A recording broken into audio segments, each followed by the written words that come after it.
No, ideme urobiť recenziu na bodové svetlo na diskoguľu, alebo neviem, to je jedno, proste bodové svetlo, ja som to potreboval na diskoguľu, proste som sa chcel vrátiť 30 rokov dozadu, ale nie.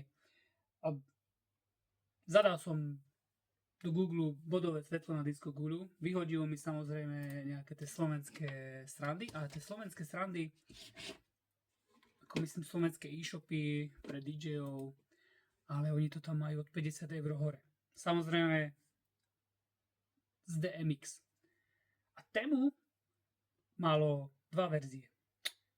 Jedna bola na DMX, tá bola okolo 30 € a potom mali bodové svetlo RGB V za 20 € s tým, že to nie je na DMX, ale je to na ďalkový ovládač. A ja musím povedať, že za mňa veľká spokojnosť, pretože ďalkový ovládač k tomu a spĺňa všetko, čo má.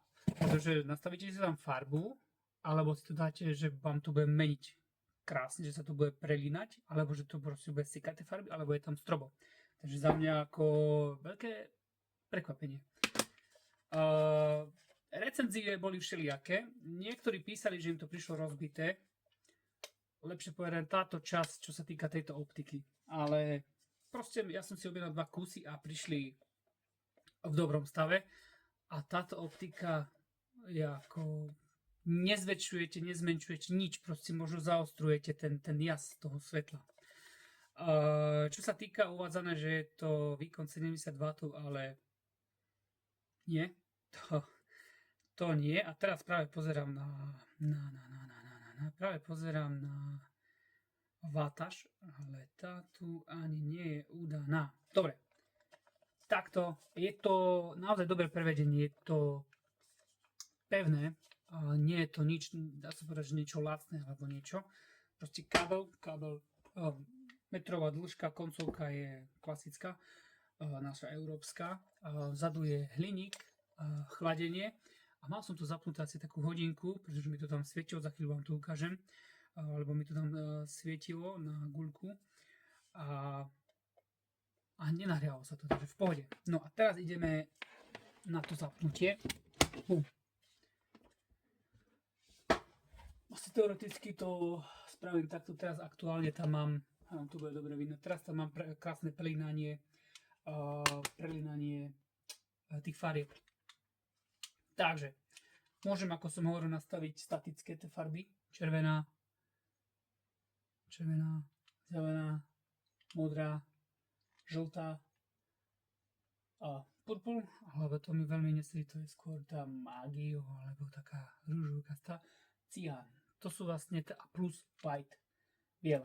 Teraz, neviem, či tu bude dobre vidno, ale ja vlastne neviem, s tým zaostrovaním tuto proste nič sa nedieje. Možno ten kruh tej farby, že sa trošku zaostrí, ale ako nič. Ideme, ešte si ukážeme, sú tam tie pulzy. Proste vám tie farby budú pulzovať. Stmaví sa, naskočí ďalšia farba.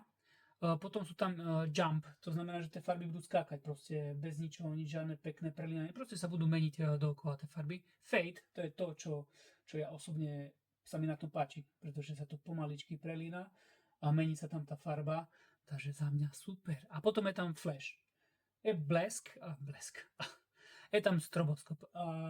Dokážem meniť rýchlosť, ako rýchlo mi to má blikať, takže tiež super.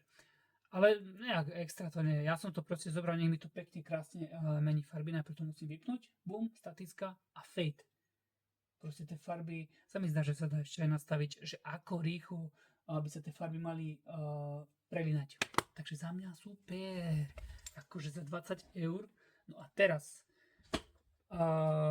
ešte si ukážeme jednu vec, aby proste vy kupujete bodové svetlo a neviete, aký vlastne bod vám tu bude svietiť, lepšie povedané, aká veľkosť bude. Takže, mám takú pomôcku so sebou, tá pomôcka sa volá meter.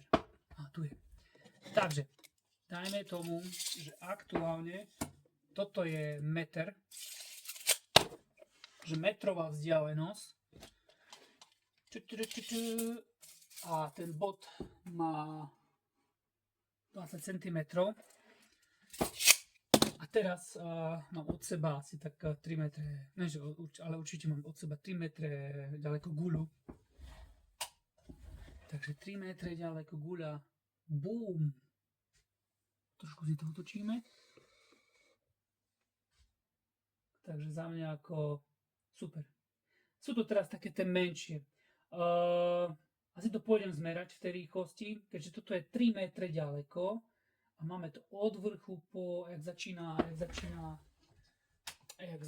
ten zlom. Takže 3 metre ďaleko je priemer